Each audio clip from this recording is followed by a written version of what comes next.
kunja bihari.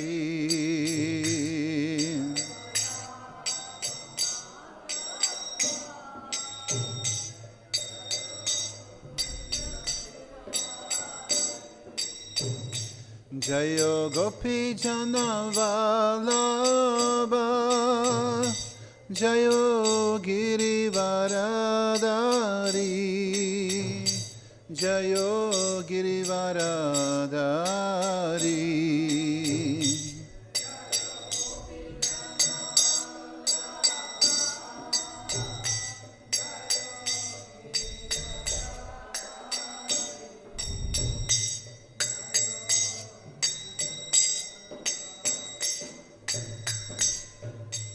Gopi jana vallabha, Jayo girivaradari, Jayo girivaradari.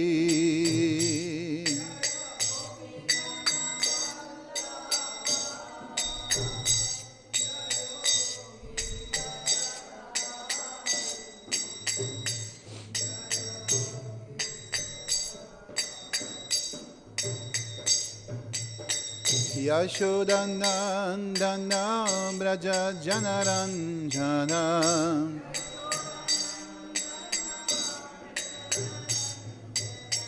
Yashodanandana braja janaranjana,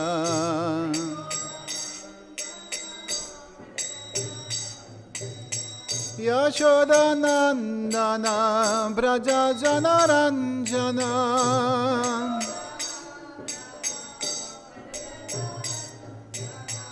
Yashodanandana braja janaranjana,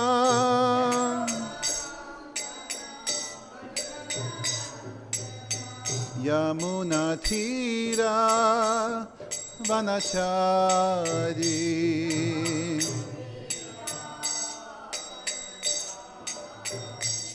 Yamuna thira vanachari.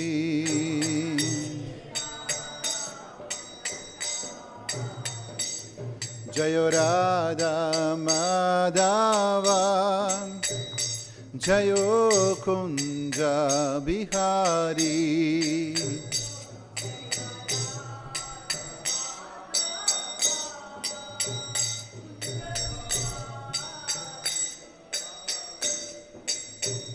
Jayo Radha Madhava, Jayo Kunja Bihari.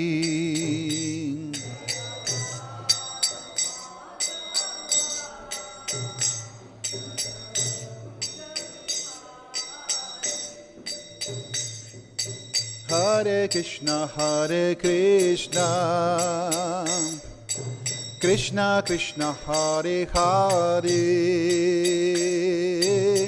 Hare Ramo, Hare Ramo, Ramo Ramo, Hare Hare, Hare Krishna, Krishna Krishna, Hare Hare, Hare Ramo, Hare Ramo, Ramo Ramo, Hare Hare, Hare Krishna, Krishna Krishna, Hare Hare, Hare Ramo, Ramo Ramo, Hare Hare, Hare Krishna, Krishna Krishna, Hare Hare, Hare Ramo, Ramo Ramo, Hare Hare, Hare Krishna, Krishna Krishna, Hare Hare, Hare Ramo, Ramo Ramo, Hare Hare,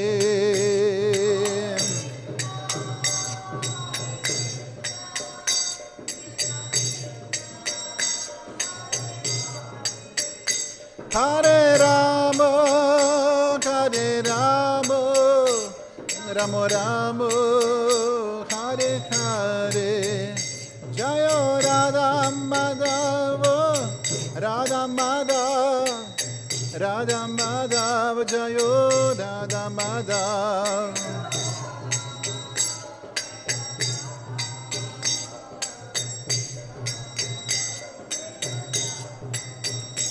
Jayo Panchatattva, Panchatattva, Panchatattva, Jayo Panchatattva.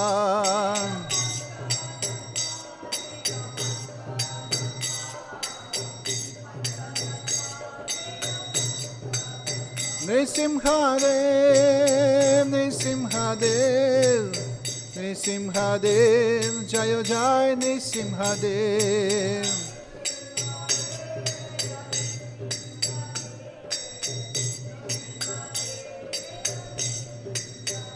Jayo Prabhupada, Prabhupada, Śrīla Prabhupada.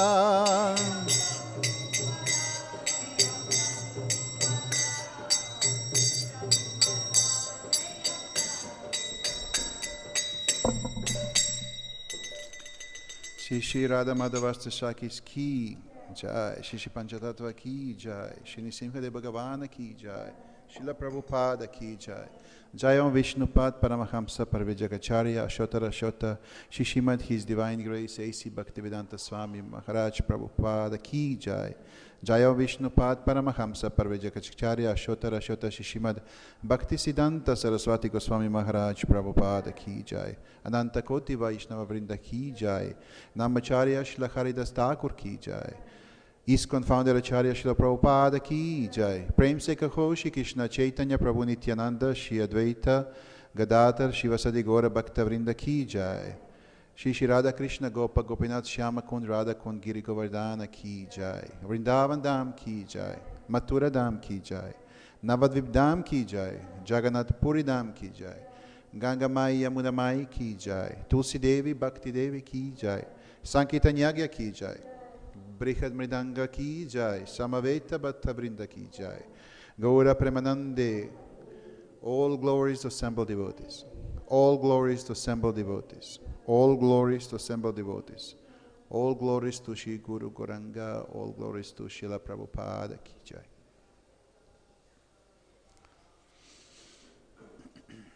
Om Namo Bhagavate Vasudevaya. Om Namo Bhagavate Vasudevaya. Om Namo Bhagavate Vasudevaya.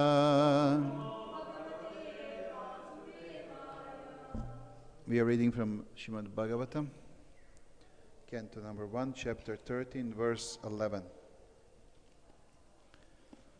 Api na suhṛdas tāta bāndhavāḥ kṛṣṇa-devatāḥ dṛṣṭāḥ śrutā va yadavaḥ sva-puryāṁ sukham āsate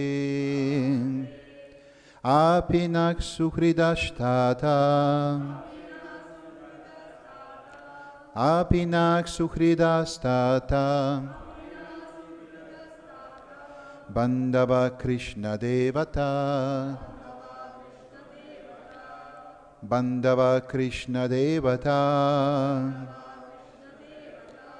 dṛṣṭāḥ śrutā yadavaḥ dṛṣṭāḥ śrutā yadavaḥ sva-puryāṁ sukham āsate sva-puryāṁ sukham āsate apinak suhṛdas tāta bāndhavāḥ kṛṣṇa-devatāḥ dṛṣṭāḥ śrutā va yadavaḥ sva-puryāṁ sukham āsate. Prabhus.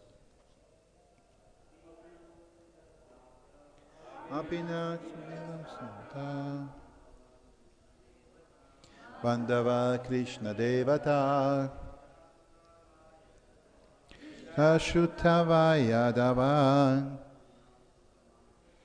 sva-puryāṁ sukham āsate.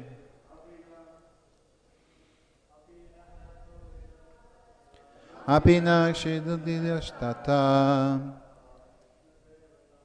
bāndhavāḥ kṛṣṇa-devatāḥ śrutā va yadavaḥ sva-puryāṁ sukham āsate. suhṛdas tāta bāndhavāḥ kṛṣṇa-devatāḥ śrutā va yadavaḥ sva-puryāṁ sukham āsate. Mataji. suhṛdas tāta bāndhavāḥ kṛṣṇa-devatāḥ śrutā va yadavaḥ sva-puryāṁ sukham āsate. Api, whether, na, our, suhṛda, well-wishers, tāta, O my uncle, bāndhavāḥ, friends, kṛṣṇa-devatāḥ, those who are always wrapped in the service of Lord Krishna, dṛṣṭāḥ, by seeing them, śrutā, or by hearing about them, va, either, yadavaḥ, the descendants of Yadu, sva-puryāṁ, along with their residential place, sukham āsate, if they are all happy. Translation. My uncle, you must have visited Dvārakā. In that holy place are our friends and well-wishers, the descendants of Yadu, who are always wrapped in the service of the Lord Śrī Kṛṣṇa. You may have seen them or hear about them. Are they all living happily in their abodes? Purport. The particular word kṛṣṇa-devatāḥ, those who are always wrapped in the service of the Lord, is significant. The Yadavas and Pandavas, who were always wrapped in the thought of the Lord Krishna and his different transcendental activities, were all pure devotees of the Lord like Vidura. Vidura left home in order to devote himself completely to the service of the Lord, but the Pandavas and the Yadavas were always wrapped in the thoughts of Krishna. There is no difference in their pure devotional qualities. Either remaining at home or leaving home, the real qualification of a pure devotee is to become wrapped in the thought of Krishna favorably, knowing well that Lord Krishna is the absolute personality of Godhead. Kamsa, Jarasandha, Shishupala, and other demons like them were always wrapped in the thought of Lord Krishna, but they were absorbed in a different way, namely unfavorably of thinking him to be a powerful man only. Therefore, Kamsa and Shishupala are not on the same level as a pure devotee, like Vidura, like Pandavas, like Yadavas. Maharaj Yudhishthir was also always wrapped in the thought of Lord Krishna and his associates of Dvārakā. Otherwise, he could not have asked all about them from Vidura. Maharaj Yudhishthir was therefore on the same level of devotion as Vidura, although engaged in the state affairs of the kingdom of the world. So text number 11 one more time. My uncle, you must have visited Dvārakā. In that holy place are our friends and well-wishers, the descendants of Yadu, who are always wrapped in the service of the Lord Śrī Kṛṣṇa. You may have seen them or hear about them. Are they all living happily in their abodes? Srimad Bhagavatam ki jai.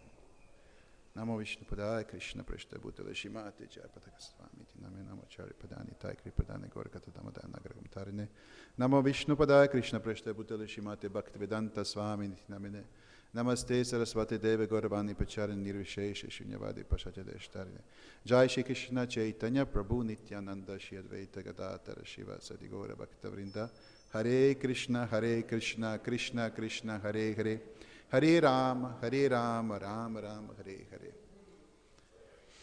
Srila Prabhupada ki jai. So, is the first canto of Srimad Bhagavatam. Vidura just came back and he's talking to Maharaj Yudhishthir. Maharaj Yudhishthir is full of questions because Vidura just came back from a long journey, from a long ecstatic spiritual travel that he went, and he came back with many new and fresh informations, spiritual material as well. The point is that very important part of purport of this verse is that there is no difference in pure devotional qualities between those who are traveling, those who are renounced on different way, and those who stay at home if they do everything properly. So it's not about where we are going, it's about how we are doing it. And today I was thinking because there are many important points and very valuable points for us in this verse and purport, and I was thinking really which part to take and try to go deeper and to develop and to make research about. And what really strikes me is really that I start thinking about devotional qualities. Because here is mentioned those who have pure devotional qualities, for them there is no problem. They can stay at home, they can travel, they can do whatever. If they have developed devotional qualities, for them there is no problem at all. Now, when I started researching about devotional qualities, I came to really some very interesting points which I would like to share with you. So basically, there are a few questions we will try to answer today. First question is how to distinguish Vaishnava from non-Vaishnava. Is Vaishnava somebody who buy the new, I just came back from Vrindavan, I purchased the same beautiful cloth and I put a tilak. Is that a Vaishnava? Or it's Vaishnava somebody who is just going around and doing service? How to recognize who is a Vaishnava? Very interesting topic for all of us. Then second topic we will discuss about is what are devotional qualities? What they are. Then the third one is basically we're going to name it, all devotional qualities that Vaishnava is supposed to possess or try to develop during his life. The next point is why we don't have developed devotional qualities yet. What is problem? I mean, all glories to those who had developed. I'm talking about those who still didn't, including myself. Then next question we will discuss is what we should do to develop those qualities. What is first step, second step, third step, etc., and which kind of benefit we have from those steps. And then I will also, Srila Prabhupada also pointed out very important, you know, a lot of us, we have those pandit minds. We would like to know everything. Even something that really we don't need to know, we would like to know about it. So basically, is it important for us, and can we understand really how developing devotional qualities process works? So Srila Prabhupada explained in one class really well about it. And I will touch that. And then how much is important for us to be able to develop devotional qualities, association of spiritual master or pure devotee in our life. So we will touch that, and we're going to have a nice story. And then we're just going to mention one more very important quality that we have to develop as Vaishnavas, which is mentioned further in the canto number 1. Just day after tomorrow, you will hear more about that. But I would like to touch that today also, because it's very important for us to add that as part of our everyday meditation. To be able to avoid Vaishnava paradas, to avoid to hurt others, and to avoid unnecessary difficulties in our life, devotional life. So first, from purport of this particular verse, we can hear those there is no difference in their pure devotional qualities, either remaining at home or leaving home. The real qualification of pure devotee is to become rapt in the thought of Krishna favorably, knowing well that Lord Krishna is absolute personality of Godhead. So those who put their consciousness, who put their thoughts completely into serving the Lord and developing love for the Lord, they don't have problem. Doesn't matter where they are, what they're doing, they don't have any problem about their devotional service, because they have the right approach to Krishna consciousness. Sometimes we can stay even in the holy dham, in the holiest of the holy dhams. We can perform many things if we didn't change ourselves internally, if we didn't make certain decisions, if we are not working to change our mind. We have some benefits, definitely a lot of benefits of the holy dham, but the main process will not happen to us. It's not enough just to sit, eat prasadam, and think about what is the new in the world and how many new atomic bombs America or Russia made. We need to go a little bit deeper and to take it a little bit more serious. So that's why, today we will discuss how we can do that. How we can do that it's not done by force, that is done that really we feel good about it. So this is important for us. Now, first question we want to answer today is how we distinguish Vaishnava from non-Vaishnava. That's very important, because many times we have these kind of conversations. And it's good for us to know when we are dealing with somebody, to know on which level they are, more or less. And there is exactly way how we can check that. It's not something that, how to check is this no. If you really follow up, you will see some characteristics and you will know more or less in which level is certain personality. So in Srimad Bhagavatam 5.18.12, in the Purport, there are many different points about that. But what I want to start first is that Śrī Kṛṣṇa Das Kaviraj, the author of Chaitanya Charitamrita, he spoke about this topic a lot. You can find so many answers on all these questions in Chaitanya Charitamrita. And Krishna Das Kaviraj, he said that all good qualities become manifest in the body of Vaishnava, and that only by the presence of those good qualities can one distinguish a Vaishnava from non-Vaishnava. So only parameter to recognize whether somebody is good Vaishnava or not is to check his qualities. So not the quality of performance, not the quality of cloth, not the quality of living, his internal qualities as a person. And we will go through one by one, you will see which kind of qualities. You already know all of them. It's good to be reminded again and again. So basically, we need to be able to recognize and to work on ourselves. We need to know what are those good qualities. The first interesting example I found in Adi Lila, Chaitanya Charitamrita in chapter 8.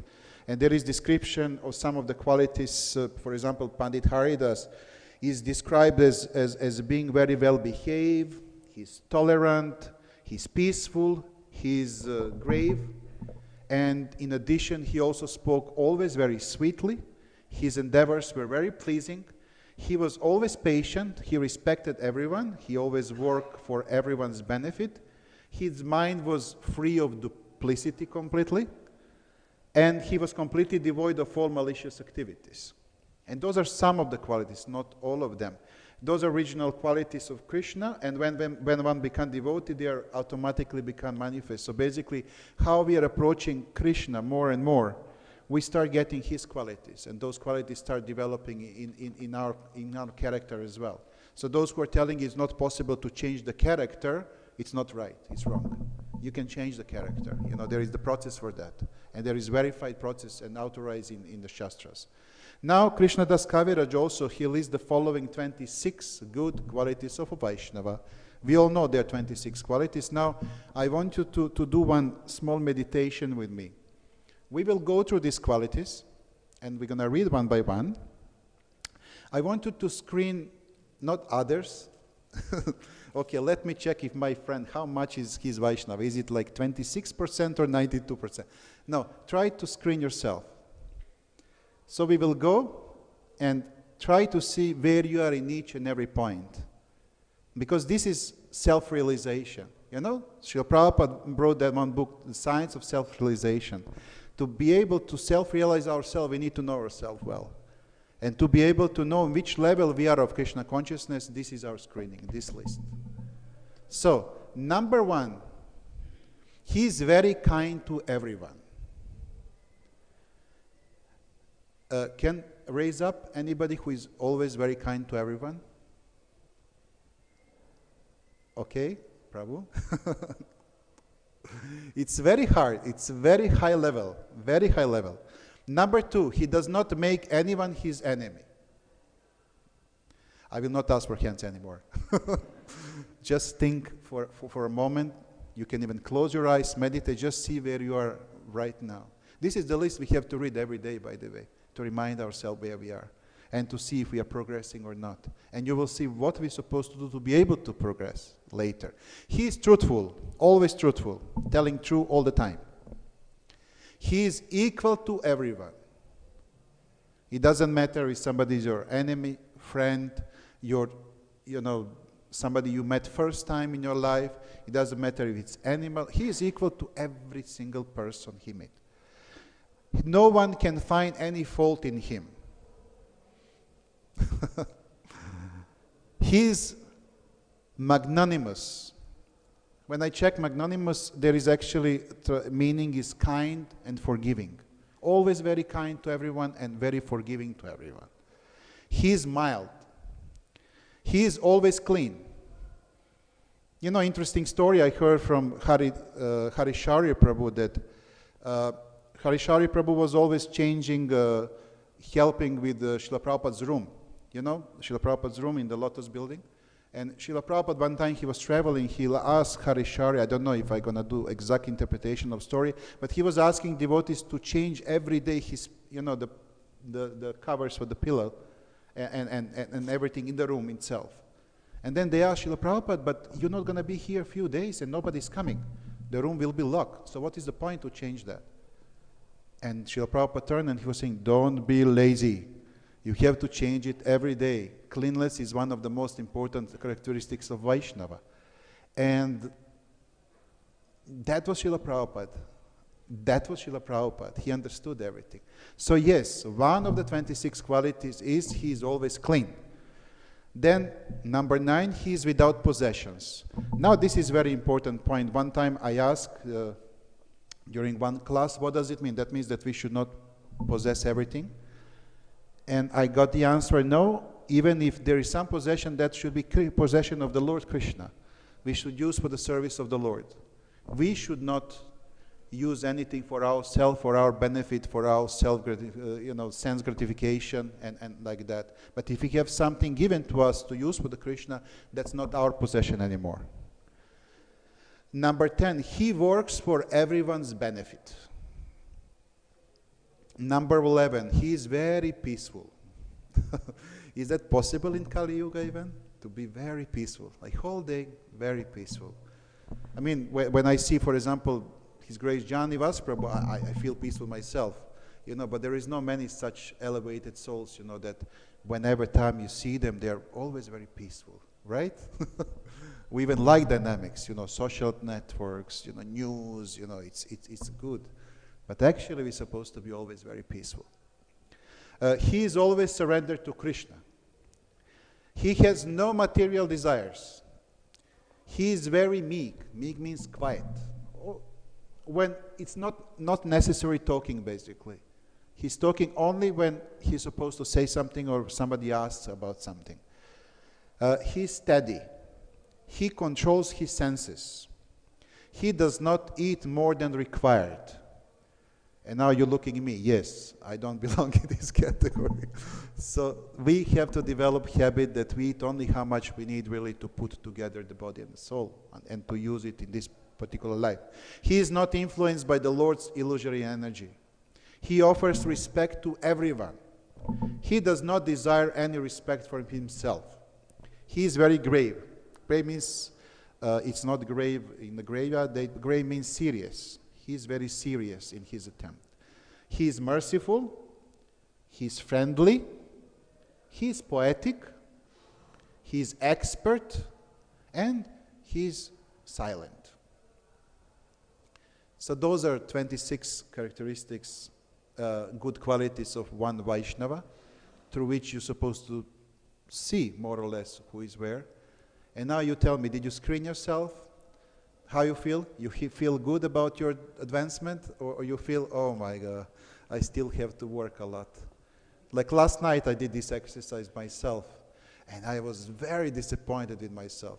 I tried to avoid mirror like anything. But that's it. This is who we are, and this is where we are. And the point is always to remind ourselves in which direction we are going. But, you know, those gurus of like positive thinking and self-development and everything, they're always thinking, they give you certain text you have to read again and again. Do we have to read this again and again? It's good to remind ourselves from time to time. But the process how to develop this is not reading. Okay, instead of Hare Krishna, I will chant this. I am very kind. Does not make any enemy. I am very truthful. No, you will not develop like that. There is exactly process how we can do that, and we will talk about it. So, now, it's a big question, why we don't have those qualities developed already? I am at the moment around 30 years in Krishna consciousness. There is devotees who are more. There is devotees who are a little bit less. There are devotees who already 7, 8 lives, 10 lives working on that. Why we still don't have developed? And the answer is simple, at the same time very deep, and I would like you to hear carefully, because there is one part of answer for general population, means for anybody you see, you visit, you see on the street, and there is extra part for Vaishnavas. So to be able to understand what is problem, why we still not develop those qualities with us. So first for general population, Bhagavad Gita 15:7, Krishna said, Namai Vamsho Jiva Jokeshiva Bhutak Sanat Manak Satshashri Driyani Praktishtani Karshati. The living entities in this conditioned world are my internal fragmental parts. Due conditioned life, they are struggling very hard with the 6 senses, which include the mind as well. So this is translation of this verse, and this is actually explanation why we are suffering. We have senses, and we are always trying to feed our senses. Day after day, even in our dreams, you know, we are always trying to do something for sense gratification. And senses doesn't mean only 5 senses, the 6 senses as well. We are trying to satisfy our mind always. And as long and I'm not talking now particularly about devotees, this is what is all about in this world. If you go and check how rich people are living, how super rich people are living, how middle class people are living, how very poor people are living, their lives are surrounded by the needs to satisfy their senses, to have certain pleasure in material satisfaction. As long as we cultivate that culture, we will not advance in Krishna consciousness, and those good qualities will not develop in us. We can even be devotee. If we are consciously all the time trying to satisfy our senses, process will not happen because we don't follow process correctly. Now there is additional part for devotees, and we find it in Srimad Bhagavatam 5.18.12, and I have to read because I didn't memorize this one. Yashasti bhakti bhagavati ankichana svair gunaik tatra samastate surashrasvak abhasya kuto mahat guna manoro manarena nashati davato bahi. Translation: all the demigods and their exalted qualities such as religion, knowledge and renunciation become manifest in the body of one who has developed unalloyed devotion for the Supreme Personality of Godhead Vasudeva.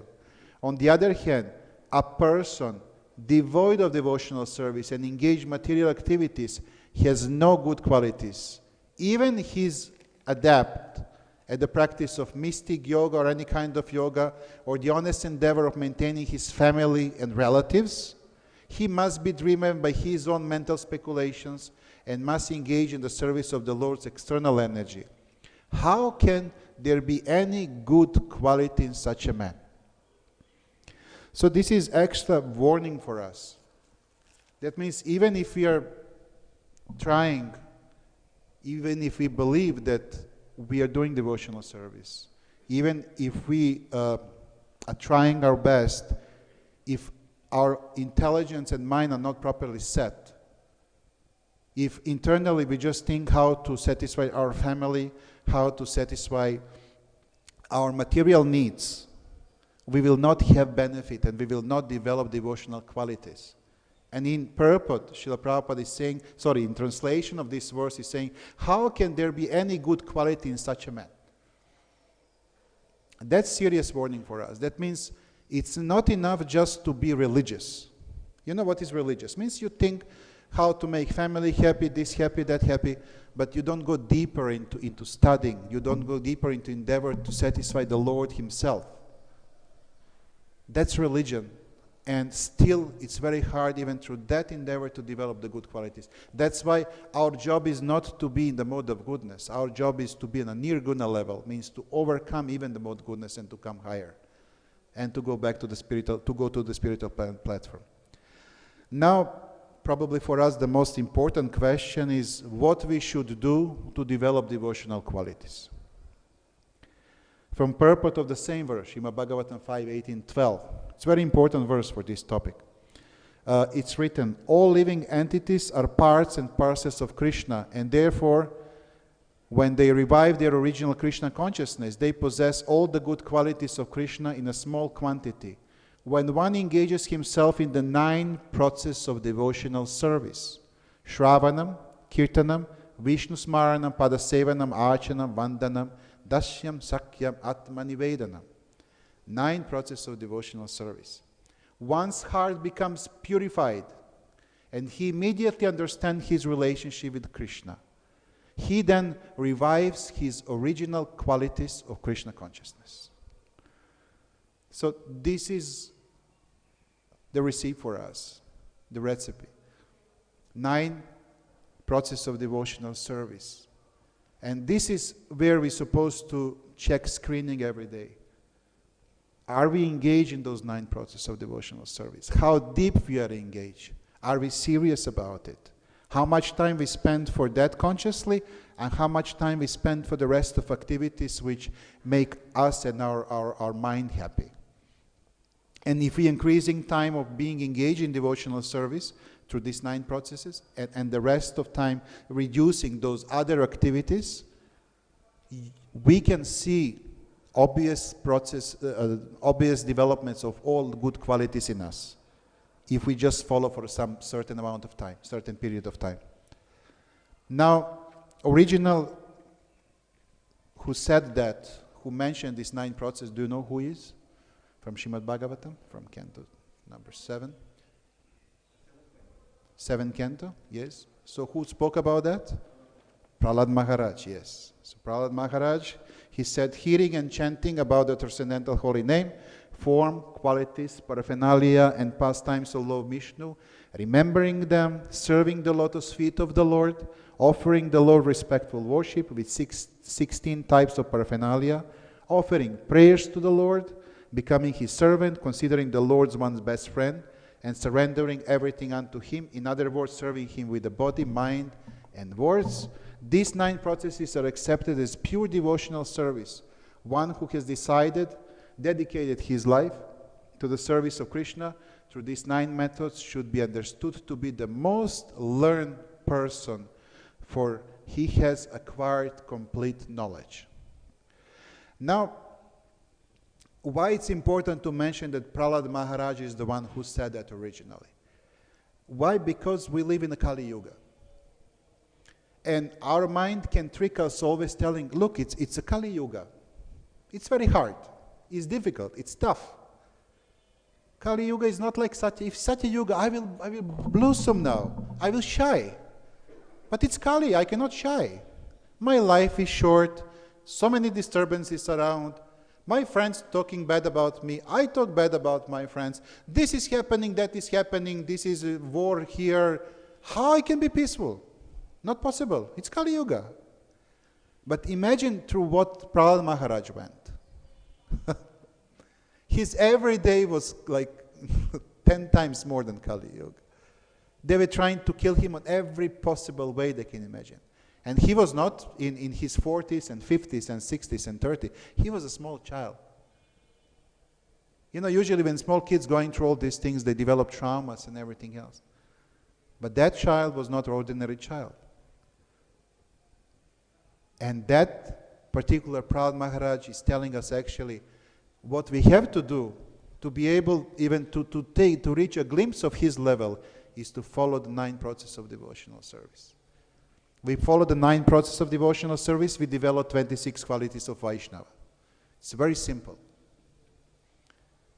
And there is the most important part now, we are coming to that, the essence of the essences.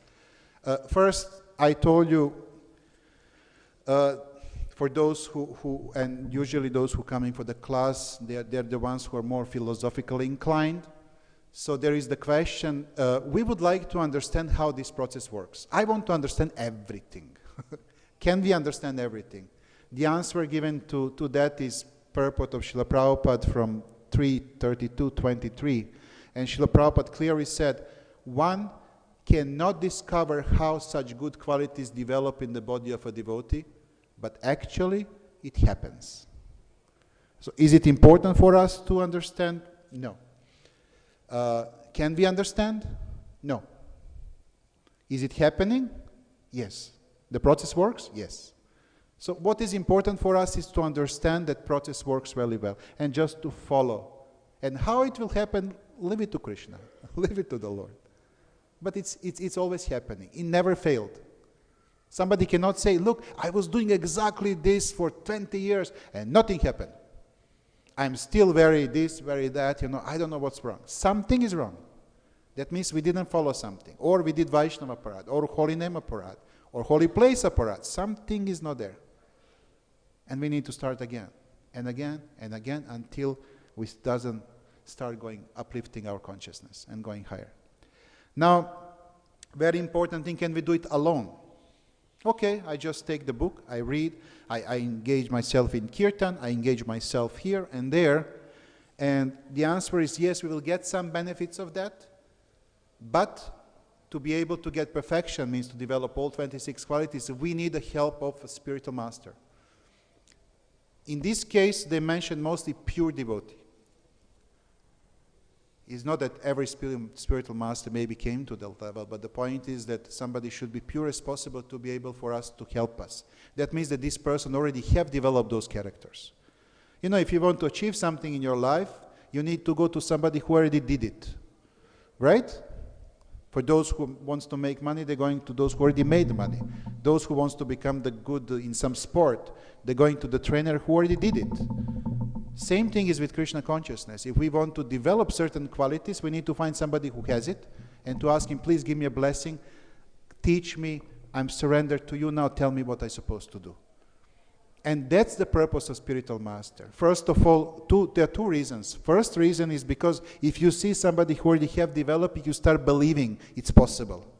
Because mind is always will trick us. No, it's not possible. It's not possible. You are who you are. It's not possible. For you, okay, we've developed 6. Why we need 26? Let's try maybe 7.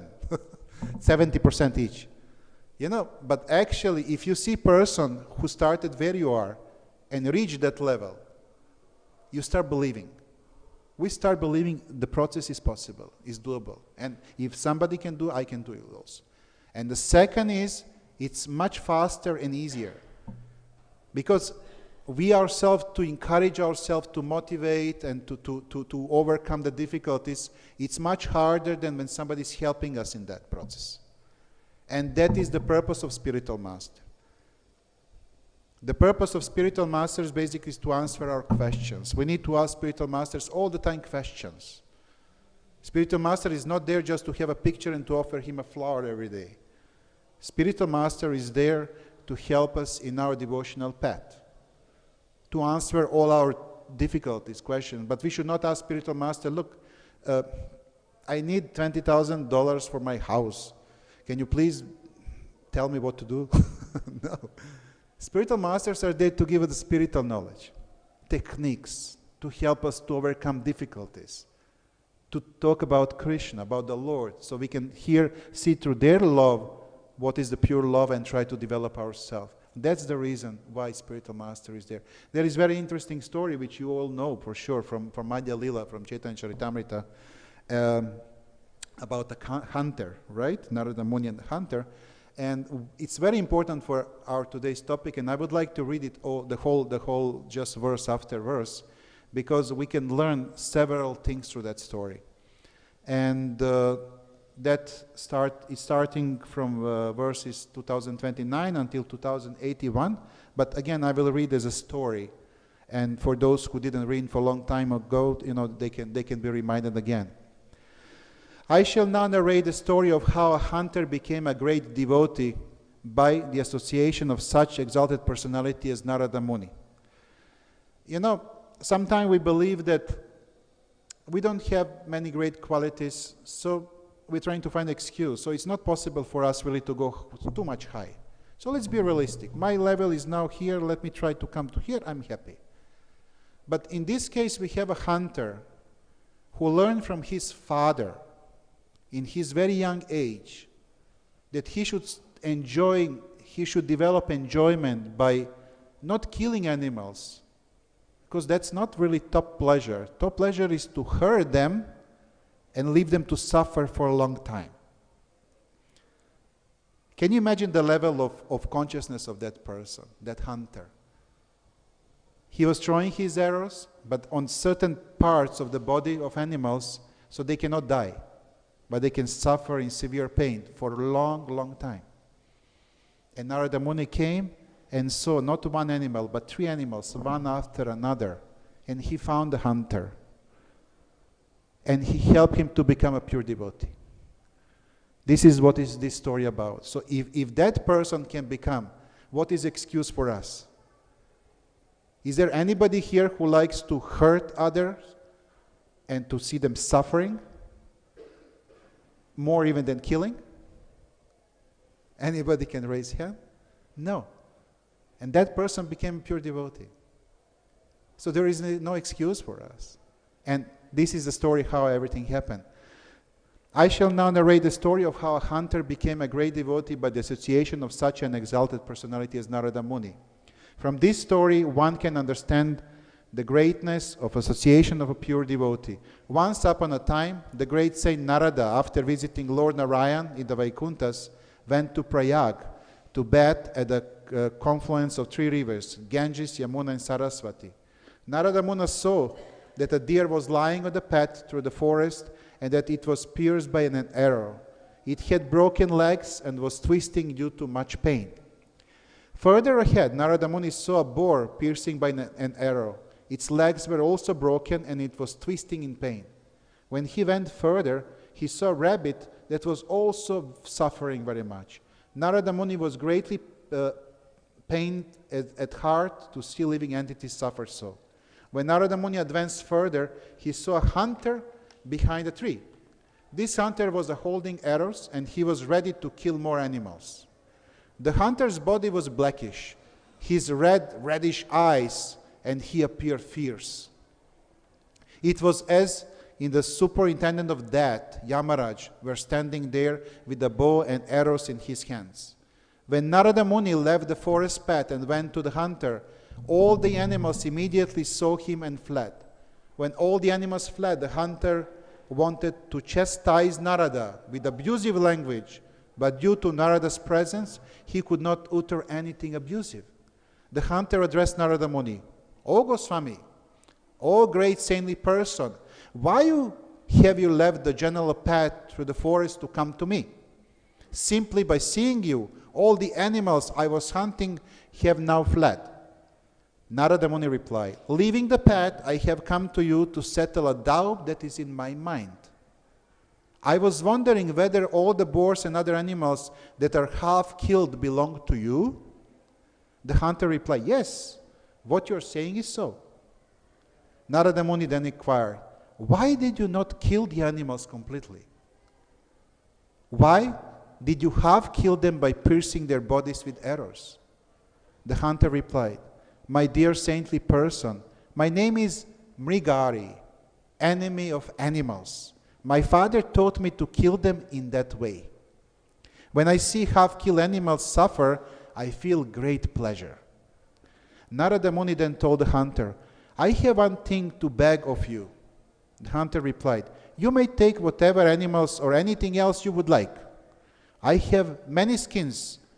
If you would like them, I shall give you, and either a deer skin or tiger skin, deer skin or tiger skin, you can choose." Narada Muni said, "Oh, I don't want any of your skins. I'm simply asking only one thing from you in charity. Only one thing. I beg you that from this day on, you will kill animals completely and not leave them half dead." In this particular moment, hunter still didn't become disciple of Narada Muni. Narada Muni was giving free advice because he cannot stand to see another person's in pain. So we have a situation right now that he still didn't approach the spiritual master. And then you will see the later what is happening when he really, with his open heart, approached to him as disciple. The hunter replied, "My dear sir, what are you asking me? What is wrong with the animals lying there half killed? Will you please explain this to me?" Narada Muni replied, "If you leave the animal half dead, you are purposefully giving them pain. Therefore, you will have to suffer in retaliation." Narada Muni continued, "My dear hunter, your business is killing animals. That is a slight offense on your part. But when you consciously give them unnecessary pain by leaving them half dead, you incur very great sin." Narada Muni continues, "All the animals that you have killed are given unnecessary pain will kill you one after the other in your next life and in life after life." In this way, through the association of a great sage Narada Muni, the hunter was little convinced of his sinful activity. Of course, we are always convinced when we hear how much we're going to suffer. It was told that, look, whatever pain you produce to others, you will get it back. And it was like, oh, really? I don't want pain. I want to give pain, but not to receive. But it's not possible. Karma is karma. So, the hunter then admitted that he was convinced of his sinful activity, and he said, "I have been taught this business from my very childhood. Now I am wondering how I can become freed from these unlimited volumes of sinful activity." This is the right question. Now he's telling that he would like. Because if we inherit something from our family, from our friends, from the childhood, doesn't mean we need to carry this burden for the rest of our life. Our job is to improve, to become a better person, not to stay same, just to satisfy somebody, even if that's the closest relative. That's not our job. The hunter continued, "My dear sir, please tell me how I can be relieved from the reactions of my sinful life. Now I fully surrender unto you." Very famous verse, right? It's always repeating again and again to different places in Srimad Bhagavatam. "I surrender unto you and fell down at your lotus feet. Please deliver me from simple reactions." Now he's becoming a disciple. Now, this moment he's becoming a disciple. So now, advice of Narada Muni is not going to be, please don't hurt them, just kill them. We are going next level. So Narada Muni assured the hunter, "If you listen to my instructions, I shall find the way you can become liberated." The hunter then said, "My dear sir, whatever you say I shall do." Narada immediately ordered him, "First of all, break your bow. Then I shall tell you what is to be done." The hunter replied, "If I break my bow, how shall I maintain myself and my family?" Narada Muni replied, "Do not worry. I shall supply you all your food every single day." Being thus assured by the great sage Narada Muni, the hunter broke his bow, immediately fell down at the saint's lotus feet and fully surrendered. After this, Narada Muni raised him with hand and gave him instruction for spiritual advancement.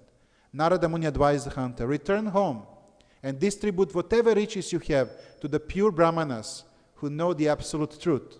After you have distributed all your riches to the Brahmanas, you and your wife should leave home, each of you taking only one cloth to wear." Narada Muni continued, "Leave your home and go to the river there you should construct a small cottage, and in front of the cottage you should grow a tulasi plant on a raised platform.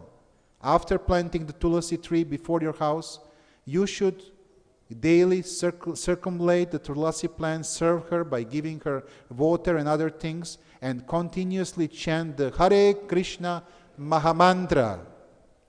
Narada Muni continue, every day I shall send sufficient food to you both. You can take as much food as you want.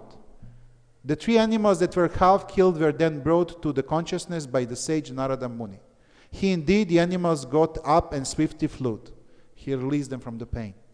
When the hunter saw the half-killed animals flee, he was certainly struck with wonder.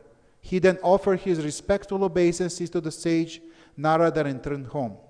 After all this, Narada went for his destination.